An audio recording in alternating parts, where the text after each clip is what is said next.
had a crocodile approach a group of swimmers on this boat. But there was an incident last year with the other tour company, and it's my duty of care as a master skipper to tell you guys what happened.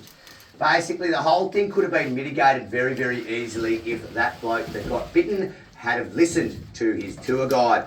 If I see a crocodile over here on the edge, being a crocodile, I won't tell you to get out of the water. It is not a great white shark. It's not coming at you at 50 kilometres an hour to buff you from underneath.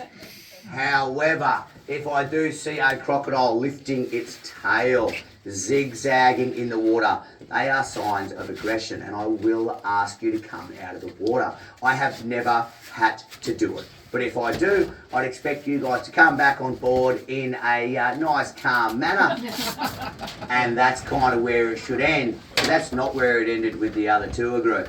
The bloke refused to get out of the water. He was from the NT, he knew better. Don't be a freshie, mate. So the croc approached him and he tried to bang it on the head with a pool noodle. The croc did go down and it came back up, attached, boom, to his butt. Yes, he did get some stitches, yes, and it was an emergency situation. But it all could have been mitigated very, very easily. Listen to your guides. We know what these animals are about.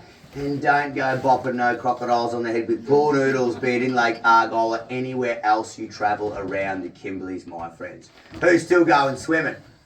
Beautiful. All right, guys, we will be down the back there looking